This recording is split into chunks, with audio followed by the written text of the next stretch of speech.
Hello everyone, আসসালামু আলাইকুম। আশা করি সবাই অনেক ভালো আছেন, সুস্থ আছেন। অনেক দিন পরে আপনাদের সাথে মর্নিং রুটিন শেয়ার করার জন্য চলে আসলাম। এটা মর্নিং রুটিন কম লেজি মর্নিং রুটিন বললে কিন্তু পারফেক্ট হবে, কারণ এখন যেহেতু বাচ্চাদের স্কুল বন্ধ, তো অলসভাবেই মোটামুটি দিনগুলো কাটছে। তো ভাবলাম সেই অলস দিনগুলোই কীভাবে গুছিয়ে গুছিয়ে তাড়াতাড়ি করে শেষ করে ফেলি অল্প টাইমের মধ্যে কাজ, সেগুলোই আপনাদের সাথে একটু শেয়ার করি। আশা করি আপনাদের ভালো লাগবে। তো নর্মাল ডে থেকে এখন একটু দেরি করে ওঠা হয়ে যায়, কারণ নামাজ পড়ে আবার ঘুমিয়ে যায়, যেহেতু স্কুল নেই, কোনো তাড়া নেই, ঝামেলা নেই।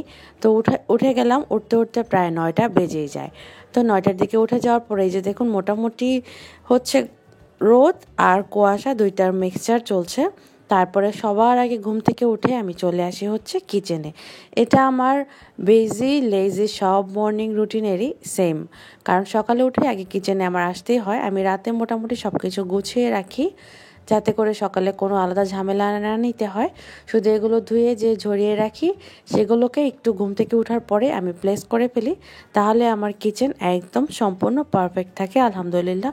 আমার কোনোই ঝামেলা হয় না সকালবেলা। সুন্দর করে একদম গুছিয়ে রাখলে সকালে ঢোকার পরে কিচেনটা যখন দেখি সুন্দর, মনটা এমনিতেই ভালো হয়ে যায়। তো আমি ঘুম থেকে ওঠার পরে যেটা সকালবেলা করে থাকি সেটা হচ্ছে চিয়া সিডসটা পান করে থাকি, এর সাথে কিন্তু টিসি দেই। কিন্তু চিয়া সিডসটা আমি রাতের বেলা ভিজিয়ে রাখি, কারণ একটু বেশি সময় ভিজিয়ে নিলে এটা নাকি ভালো হয়। তো তিসিটাও 10-15 মিনিট অন্তত পক্ষে ভিজিয়ে তারপরে কিন্তু খেতে হয়। তো আমি ফ্রেশ হওয়ার আগে এটাকে আরও একটু ভিজিয়ে আরও একটু পানি অ্যাড করে এটাকে রেস্টে রেখে দিই। এই ফাঁকে আমার ফ্রেশ হওয়াও হয়ে যায়, আর তিসিটাও আর চিয়া সিডসটাও বেশ সুন্দরভাবে মিক্স হয়ে যায়। আমি কোনো কুসুম গরম পানি বা কোনো কিছুতেই এগুলো অ্যাড করি না। নর্মাল টেম্পারেচারের পানি অ্যাড করে এক মগের মধ্যে 1 চা চামচের মতো তিসি নেই, আর হাফ চা চামচের মতো চিয়া সিডস নিয়ে আমি এটাকে এখন রেখে দিব। 10-15 মিনিট পরে আমি ফ্রেশ হয়ে এটা খেয়ে নিব। আর সাথে আমি অবশ্যই একটা খেজুর খাওয়ার চেষ্টা করি, খেজুর অথবা বাদাম, বাসায় যখন যেটা থাকে, কারণ যেহেতু সব কিছু গুছিয়ে নাস্তা খেতে খেতে একটু লেট হয়ে যায়। তো এটা খেলে অনেকক্ষণ কিন্তু পেটটা ভরাই থাকে, তেমনভাবে কোনো ক্ষুধা লাগে না। তো তারপরে আমি ফ্রেশ হয়ে খেজুর চিয়া সিডস খেয়ে নিলাম। খাওয়াটা শেষ করে এখন মাথায় চিন্তা আসছে কি রান্না করব, কারণ আজকে নাস্তা বানানোর টেনশনটা একটু কম। আজকে বলতে স্কুলটা অফ হওয়ার পরের থেকে এভাবেই দিন কাটছে। উঠতে যেহেতু লেট হয়ে যায়, তো দেখা যায় নাস্তাটা সেরকমভাবে বানানো হয় না। ফ্রোজেন পরোটা অথবা হোটেল থেকে কিনে আনিয়ে খাই, অথবা অন্য কিছু নাস্তা করে নিই। এভাবে করেই সময় কেটে যায়, কারণ বাচ্চারা উঠতে উঠতে প্রায় 11টা-12টা হয়ে যায়। এই জন্য আর সেভাবে নাস্তার ঝামেলাটা নিচ্ছি না। তো আজকে চিন্তা করলাম একটু সবজি রান্না করব, আর চিকেন রান্না করব। প্রথমে মাছ বের করেছিলাম, তো মাছটাকে আবার রেখে চিকেনটা বের করে নিচ্ছি। আজকে চিকেন আর সবজি রান্না করব। আবার আমার হাজব্যান্ড ফোন দিয়ে বলল যে উনি আলু ভাজি খাবে, তো ওনার জন্য একটু আলু ভাজিও করতে হবে। আবার ফ্রিজ থেকে বেগুন দেখে আবার বেগুন ভাজা খেতে ইচ্ছে করলো। তো এই সবগুলো অল্প অল্প করে একটু একটু করে বানিয়ে নিব। এখন আমি আগে ডালটা ভিজিয়ে নিব, কারণ ডালটা ছাড়া আবার বেগুন ভাজা আলু ভাজা কোনোটাই ওনারা পছন্দ করে না। তো এই জন্য একটু ডালও লাগবে সাথে। ডালটা দেখা যায় প্রতিদিনই রান্না করা হয়।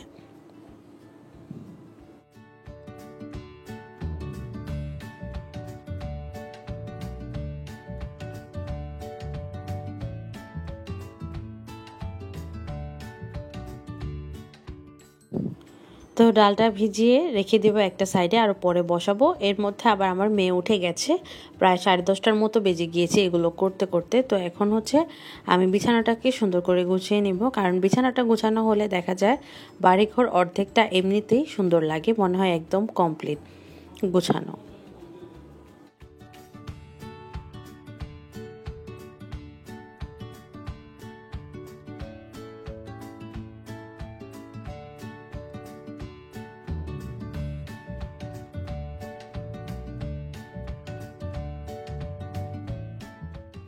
আমার ডেইলি রুটিনের আরেকটা চার্ট এই বোতল ভরতে ভরতে দেখা যায় 4-5টা বোতল সারা রাতের মধ্যে জমে যায়। আর এখন আমি কাপড় যেগুলো আছে সেগুলো দিনের বেলা এই টাইমে গোছাই, কারণ যেহেতু স্কুলেরও ঝামেলা নেই ইভেন। আর কাপড়গুলো শীতের জন্য কিন্তু বেশ ভালোভাবে শুকিয়ে যায় না। আগে যেমন একটা ভালো রোদ আসতো, শুকিয়ে যেত, কারণ আমি বারান্দাতে শুকাই। তো পরের দিন সকালের একটা রোদ পাওয়ার পরে তারপরে আমি কাপড়গুলোকে নিয়ে আসি। কারণ আমার খালা আসে হচ্ছে দেখা যায় 12টা 12:30টার দিকে আসে। তো এর ভিতরে এই কাপড়গুলো ততক্ষণ রোদে থাকে, আমি 11টার দিকে এইগুলোকে নিয়ে এসে একবারে ভাঁজ করে যেটা যেখানে রাখার সুন্দর করে রেখে দিই। এতে করে কাপড়গুলো বেশ ভালো রোদ পায়। আর আগের দিন রাতে হচ্ছে আমরা কিছুটা ভিজা পিঠা বানিয়েছিলাম, সকালের নাস্তা খাবো এই মানে চিন্তা করেই। এই জন্য হচ্ছে দেখা গেছে আজকে আমার নাস্তার ঝামেলাটা একদমই নেই। তো আমি আস্তে ধীরেই সব কাজ করে নিচ্ছিলাম। আর এগুলো হচ্ছে রাতের ক্লিপ। রাতের বেলা এই পিঠাগুলো হচ্ছে কিনে আনা হয়েছিল, কিনে এনে তারপরে হচ্ছে এটাকে ভিজা পিঠা বানানো হয়েছিল। কিন্তু সকালবেলা দেখলাম বেশ সুন্দরভাবে হচ্ছে এটা ভিজে গেছে। যেমন সুন্দর হয়েছে তেমন কিন্তু টেস্টও অনেক বেশি ভালো ছিল।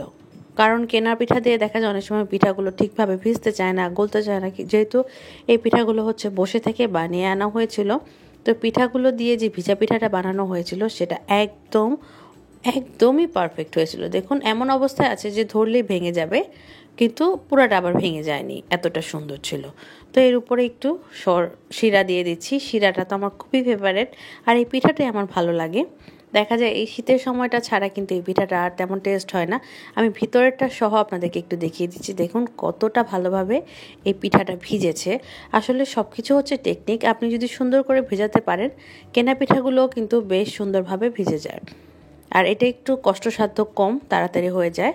তো নাস্তা টাস্তা শেষ করে আবার চলে আসলাম রান্না বান্না কমপ্লিট করার জন্য। এখন আমি পেঁয়াজ আর আলু নিয়ে নিচ্ছি, যে কয়টা পেঁয়াজ আর আলু লাগবে। এখন পেঁয়াজগুলো এত ছোট ছোট দেখলেই রাগ হয়ে যায়, কাটতে আর ইচ্ছে হয় না, মনে হয় নতুন পেঁয়াজ, এই জন্য। কিন্তু এগুলো কাটাটা কিন্তু একটু কষ্টসাধ্য, যেহেতু আমার হেল্পিং হ্যান্ড কাটাকুটি করে না, আমারটা আমিই করি। তো আর এখানে হচ্ছে আলু ভাজির জন্য আলু নিয়ে নিচ্ছি। আজকে আলুটা হবে হচ্ছে আলু কাবাব ভাজি, যেটা আমার হাজব্যান্ডের খুবই ফেভারিট। উনি বলে দিয়েছে আজকে উনি আলু কাবাব ভাজি খাবে, ফোন করে বলে দিয়েছে। তো ওনার জন্য মূলত এটা বানানো হচ্ছে। আর এটা একটু ঝাল বেশি হয়, এই জন্য আমার বাচ্চারা তেমন একটা খেতে পারে না। ওদের জন্য হচ্ছে চিকেনটা রান্না করা হচ্ছে, বেগুন ভাজা আছে, ওরা ডাল আছে, এগুলো দিয়ে খেয়ে নেবে। তো আমি আলুগুলোকে বেশ সুন্দর করে পরিষ্কার করে কেটে নিলাম। যেহেতু নতুন আলু এত ভালোভাবে তো পরিষ্কার হয় না, তারপর যতটা সম্ভব আমি এটাকে ছিলে তারপরে কেটে নিলাম। এখন ভাজিটা আমি অ্যাকচুয়ালি আগে বসিয়ে দিচ্ছি। এই ভাজিটা খুবই সহজ। এর মধ্যে আমি হচ্ছে পেঁয়াজ আর শুকনো মরিচ দিয়েছি ভাজার জন্য। যখন একটু কালার চলে আসবে এগুলোকে উঠিয়ে একটা ব্লেন্ডার জারে নিয়ে এর মধ্যে অল্প একটু পানি দিয়ে কিছুটা কালো গোলমরিচ দিয়ে এটাকে আমি হচ্ছে ব্লেন্ড করে নিব। তারপরে এটা ভাজির মধ্যে দিব, এতে করে ভাজিটা একটু ঝাল হয়, গ্রানটাও খুব সুন্দর আসে। আর এটা একটু ঠান্ডা হতে হতে এখানে আমি হচ্ছে আলুটাও একটু ভেজে নিব। আর আলুটা যেহেতু নতুন আলু, সিদ্ধ হতে বেশি একটা সময় নেয় না। তো আলুগুলোকে তেলের মধ্যে দিয়ে এর মধ্যে একটু লবণ দিয়ে এটাকে আমি ভেজে নিব। আর কিছুই আমি দিব না, কোনো হলুদ মরিচ কোনো কিছু এর মধ্যে অ্যাড করব না, কারণ শুকনো মরিচ থেকেই সুন্দর একটা কালার চলে আসে। তো এটাকে একটু ভালো করে যখন ভাজা ভাজা হয়ে যাবে, ঠিক এরকম কালারটা একটু চলে আসবে, সেই পর্যায়ে এই যে পেস্টটা তৈরি করেছি সেই পেস্টটা দিয়ে দিব।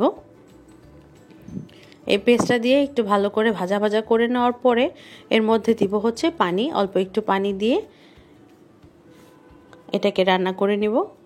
মাখা মাখা যখন একটা গ্রেভি চলে আসবে সেই পর্যায় পর্যন্ত।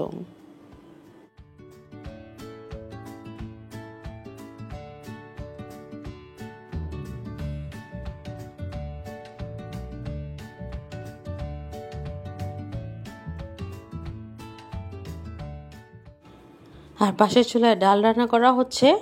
ডালটাকে এখন আমি ফোড়ন দিয়ে নামিয়ে নিয়েছি। তারপরে এখন এর মধ্যে আমি বেগুন ভাজা দিয়ে দিচ্ছি। লাস্টে হচ্ছে আমি চিকেনটা রান্না করে নিব, তাহলে কিন্তু আমার রান্নাটা মোটামুটি কমপ্লিট। তো এই হচ্ছে আমার আজকের ব্লগটা, সকাল থেকে দুপুর পর্যন্ত কী করলাম। আশা করি আপনাদের ভালো লাগবে।